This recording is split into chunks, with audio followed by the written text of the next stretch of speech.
Nyomtattam nektek, amit már láttatok páran, egy okos anyagot. Ezt fel fogom rakni a saját csoportba is, tehát letölthető lesz. Ez nagyon fontos lesz, hogy rendben van, hogy ti most itt vagytok és kitöltitek, de azért ez legyen átadva az alattatok lévőnek. Tehát az, hogy ti kitöltitek, azután töltessétek le velük, akik nem jöttek ma el, és töltsék ki ők is, és ti ellenőrizzétek. Tehát, hogy a legutolsó napra átlapoztok, akkor látni fogjátok, hogy ott van egy olyan rész, hogy itt tanúk előtt aláírom. Ez azért fontos, mert elszámoltatható valaki. Most nem akarom, érted, ez most nem egy ilyen, én rengeteg ilyen célkitűző konferencián voltam, ahol ilyen célokat ki lehetett tűzni, baromi sokan végig is csináltam, rengeteg CD-t, könyvet elolvastam e kapcsán, mennyire fontos a célkitűzés, mert ugye van egy ilyen mondás, hogy ha amit leírsz, célt, annak az 50%-a már meg is valósult, amikor leírtad, mert az agy annyira jól tud rá összpontosítani. De nekem az a véleményem, én rengetegféle célkitűzést kipróbáltam, hogy ez igazából nem teljesen igaz, mert nem mindegy, hogy hogyan írod le, hogyan tudatosítod ezt magadba. Szóval figyelj, az nem elég, hogy most milyen célkitűzési nap van, vagy célkitűzési óra van, gondolsz egyet és rájössz, hogy te igazából egy Mercedes, mit tudom én, E-klászt akarsz, és ez az, ami téged motivál. Érted? Ez biztos, hogy nem a te motivációt, hogyha így, akkor fog eszedbe jutni. Tehát sokkal erősebb motiváció kell lennél. Ezek általában nem is tárgyi motivációk, hanem valami, amit mondjuk mondjuk egy BMW vagy egy Mercedes nem egy eszköz tud lenni, mondjuk akár egy éles stílushoz, vagy jaj, de szeretném azt, hogy haverok is benne üljenek, és ne tudjunk menni Horvátországba, vagy ne tudjunk menni Dániába, vagy Párizsba, és ne legyen ez a kötöttség, és kényelmes legyen az út, stb. Tehát mindenképp így kell rá gondolni. Jó, ez egy nagyon fontos pont, az, hogy elszámoltatható legyen valaki, meg az, hogy a célkitűzés az ne egyszerű legyen. Tehát azt, hogy most egyszer leírom, figyelj, mennyi információ van egy nap, amit befoldunk, nem? Érted? Rohanunk, buszon, a nő rálép a lábunkra, már azon aggódunk, kaptunk egy e-mailt, ami nem jó, a főnökünk Chester, a barátnőnk hisztis, tudod, és millió információ állandóan kilöki a fókuszodat. Barátunk, igen. Tehát ezért fontos, hogy ne egyszerű kitűzés legyen, amit így le is írom a papírlapra, hanem legyen egy cetlid, vagy mindenkinek már gyakorlatilag okos telefonja van, ahol be tudsz állítani egy ébresztőt, hogy emlékeztessen téged valami információra. Tehát valahogy rá kell jönnöd arra, hogy az élet valahogy ahogy telik, meg az idő, ez ellene dolgozik, tehát a siker ellen van. Tehát ez nagyon fontos, hogy erre ráeszmélj, mert valószínűleg ezért nem vagy még sikeres, vagy ezért még csak a siker félútján jársz.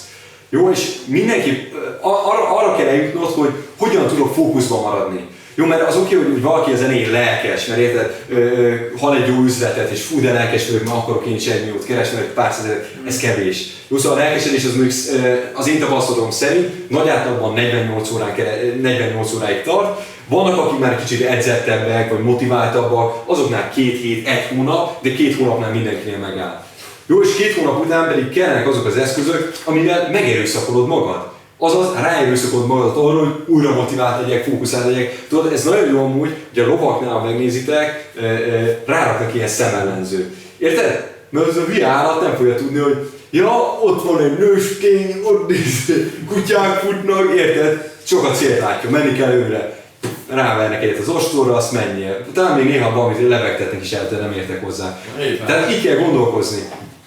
Figyelj, másképp nem így a siker. Tudod, most is, mit tudom én, azt mondják, jönnek 9-en, és vagy mit tudom, 10 vagy akárhányan eljönnek a találkozóra, és kevesebben jöttek el. Miért? Mindenkinek elmér fókusza. Jaj, apámnak kell segíteni. Bocs, ne apámnak segítsél, neked fontosabb dolgod van, magadon segítsél, mert apád tartja el a seggedet, érted? Itt a helyed, pénzt kell végre keresned, nagyfiú vagy, felnőtt vagy, eszmélj rá, most ne szívességet tegyél, magadnak tegyél most egy szívességet, gyere el a találkozóra, tanulj meg, hogyan kell motiválni magad, tanulj meg, hogyan kell sikeresnek lenni, érted? Szóval, vagy pedig akkor ne fogjunk kezet és ne üzleteljünk. Tehát az meg időrablás. Ez nagyon fontos, amikor például egy embert is beléptettek, nem kell minden áron beléptetni valakit, mert rabolni fogja az idődet meg a pénzedet. Mert el kell menni egy kávézóba tárgyalni, ki kell fizetni mondjuk másért a kávét, érted? Már megy a pénzed, már az oda vezető buszút, vagy az autóút is, meg benzin, pénz, idő, stb. Megy el. Az nagyon fontos, hogyha kezet fogunk és azt mondjuk, hogy üzletelni akarunk, akkor ez legyen egy férfias készfogás. Akkor ez legyen az, hogy mind a ketten eldöntjük, igen, tudom, hogy nehéz lesz, igen, a szomszéd meg fog halni, a kutyám beteg lesz, én is beteg leszek, lehet, hogy halálközeli állapotban is leszek. Jó, de ez nem egy speciális dolog, és erre nem lehet mindig hivatkozni. Te is beteg vagy, te is néha, te is mindenki, én is, érted? Nem lehet mindig erről, ezért nem vagyok sikeres. 30 év múlva akkor mi lesz a kifogásod? 30 évig mindig beteg voltál, vagy mindig apádnak segítettél? Mindig rossz. Érted? De ezeket át kell hidalni. Szóval aki nem tudja áthidalni, semmi probléma, azok kell a 90%-ba tartozni, aki nem fogja megcsinálni a céljét, neked viszont a 10%-ba kell tartoznod, aki nemeket tud mondani. Jaj, légy segít, nem, bocs, most ezt meg kell csinálnom, mert kezet fogtam, mert férfi vagyok, vagy mert felnőtt vagyok, vagy mert felelősséget vállalok az életemért, és eldöntöttem, hogy ezt megcsinálom. Jó, mert hidd el, hogyha sikeres leszek, tudok majd neked is segíteni, majd még több időnk lesz együtt, de ezzel végig kell menni ezen az úton. Ugye nem lehet megengedni magadon örökké ezeket a kifogásokat. Szóval amúgy a legjobb opció, amikor körbenézel, ugye itt most eléggé látványosan rá lehet látni a szomszédokra, és szoktam nézni, hogy amilyen állagú az épület, olyan állagú emberek szoktak kinézni, hogy kijönni az erkélyre. Komolyan mondom neked, szerintem az lehet a legolcsóbb amúgy épület, nem akarok senki sem megbántani, pont nézi azt az épület, vagy pont nézi a videót is pont ott lakik, de szoktam nézni, hogy általában viccen kívül az egy kicsit az elhízottak pártja, meg az ilyen kicsit látom, ezek ilyen életkeseredettek. Meg általában dohányzik az összes, tehát ezeket így jól le lehet szépen egy egyenletre írni. És nagyon érdekes, hogy érted, mennyire egyértelmű, hogy látom rajta, hogy ő megengedett mindig magának kifogást. Ezért ő most ott van, ezért mi pedig itt vagyunk. Én nem engedtem meg, ő megengedte. Érted? Szóval ez egy mérhető egyenlet. Oké. Meg az is, hogy valaki érdekes módon azok elhízottak, azok nem sportolnak, mit tudom én, azok borzalmasan nézek ki, de az, amelyik már mondjuk ott neki is egy baromi nagy terasza van, azon már látom, hogy egy karakáns férfias ember, mindig ingbe van, mindig fel van öltözve, nem annyira igényte, hogy állandóan félmeszünk, vagy egy számú aki menjen teraszra, mert elmondom neked állandóan ezt csinálják a szomszédok, ezt is furcsálom. Tehát érted, ezeket nem lehet mérni egy egyenletbe. Tehát a sikeres embert és a sikertelen embert abszolút el lehet különíteni mi alapján, a szokásai alapján. És ami nagyon fontos, hogy a célkitűzések, a célkitűzések, stb. Az pont azért van, hogy megváltoztassuk a szokásainkat, mert a napi szokásaink fogják adni a sikerességet. Jó, figyelj, ugorjunk neki akkor ennek a papírnak, töltsük ki. Ez nagyon fontos, hogy tényleg próbáljuk átélni a kérdéseket. De amit az elején is mondtam, én régebben emlékszem, hogy voltam ilyen célkitűző napokon, és amit nagyon elrontottam, hogy hallottam mások céljait. És akkor mondjam, mit tudom én, valamelyik hűdán vezető, teljesen oldalok azért a barna bőrülésre, tudod, és elkezdtem én is ilyenekbe gondolkozni, de aztán rájöttem, hogy engem ez nem is annyira motivál. Jó, ami engem amúgy nagyon-nagyon motivál, de ez mondom, ez én egyik dolgom, az, hogy a szerelmemmel, vagy a jövendőbeli feleségemmel meg tudjam adni neki a megfelelő életkörülményt, amire én nagyon-nagyon meg akarom adni, meg én rengeteget akarok elutazni. Tehát érted, ez iszonyatosan zene az jól rám a hatással.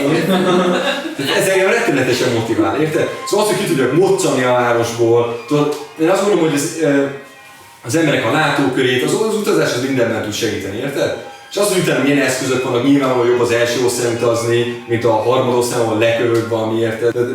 Ezek már az ilyen apróságok, tehát ezek is fontosak, vagy hogy jó minőségű ételt tudj magadnak adni, jó minőségű hotelben szállj meg, szép, kényelmes otthonod legyen, szóval ezek mind fontosak. Jó, menjünk a legelsővel.